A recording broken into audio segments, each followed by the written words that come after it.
O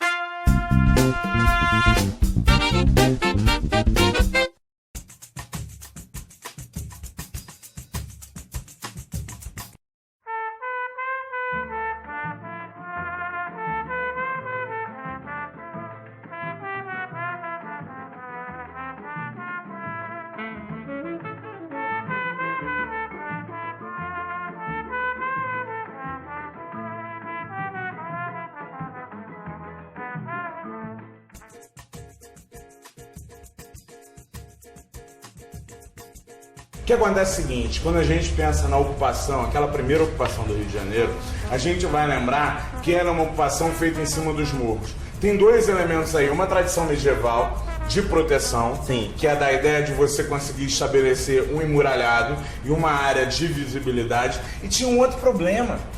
Esta bendita desta cidade chove! Muito! É uma cidade linda, mas chove! Muito. Aqui chove. E aí, você ocupava o Morro do Castelo e o Morro da Conceição, porque toda aquela área da lagoa, a Lagoa do Carioca juntava com a Lagoa do Desterro. E você imagina isso. Gente, na caminhada pelas ruas, veja que loucura. Você sai do Largo da Carioca e vai até os Arcos da Lapa, imaginando tudo aquilo com um grande espelho d'água. Não é? Metade dessa região do centro aqui do Rio de Janeiro é aterrada. Né? Sim. Você tem todo o aterro do Flamengo, você tem todo o aterro ali do centro da cidade, ou seja, o mar chegava até bem próximo aqui. O Teatro Municipal, quando começaram a construção, tinha uma parte que aterrava e não conseguiam acertar. Tiveram que fincar estacas, porque você tem água no fundo, até profundidades muito altas. Então, parte da estrutura do Teatro Municipal tem estruturas fincadas, trabalhadas para poder manter o teatro em pé. E aí você vê, o Rio de Janeiro, dentro dessa transformação, vai tentar criar sua Las Vegas, sabia? É mesmo? Vai tentar criar uma Las Vegas. Essa Las Vegas é meio pequena, andou meio atrapalhada. Vai se criar a ideia de uma Cinelândia, em que as principais produções, os cassinos, o teatro, todos se reuniam de alguma forma, criando uma nova área. Hoje ainda é um espaço de manifestação popular. Qualquer eleição para presidente, os grandes comícios são ali na Cinelândia, né?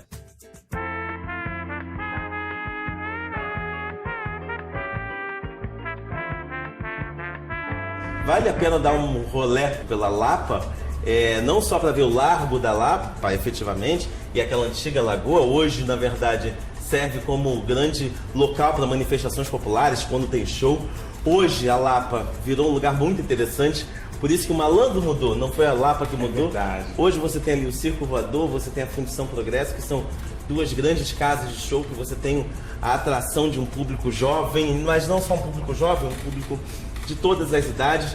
Da mesma forma, você tem as tradicionais casas de samba. Vamos brincar sobre essa fama da Lapa. Eu acho lindo, é uma das histórias que eu acho assim, mais fantástica, você observar como, em meio àquela dificuldade na transição do século XIX e do século XX, a Lapa conseguiu reunir todo o Rio marginalizado, lado a lado, com a ideia de um novo entretenimento surgindo, lado a lado com tradições africanas estabelecidas no Rio de Janeiro.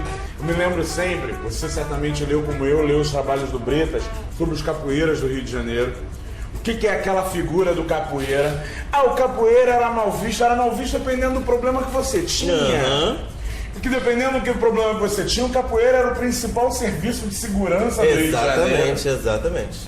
Você pegar aquela figura do jogo do capoeira, e aí a gente tem que falar de Madame Satã, por exemplo. Um travesti, fazia shows na noite, mas ao mesmo tempo era considerado o mais valente, o mais habilidoso dos capoeiras da Lapa. E aí uma das histórias de Madame Satã conta que Madame Satã estava tranquilamente no seu quarto tomando. Se eu não me engano era mais um desse do que um desse, mas uma coisa mais elaborada. E aí chega um senhor altíssimo, com uma voz grossa como a minha. Por isso que o Rio de Janeiro vive essa situação. Homens como você fazem mal ao Rio de Janeiro. E a resposta de Madame Satã vai se meter com as suas mulheres. Aí o sujeito policial, com tradição estabelecida, com toda uma valorização, parte para cima de Madame Satã. E aí Madame Satã, que era treinam capoeira, lutam como poucos, com direito a navalha e tudo.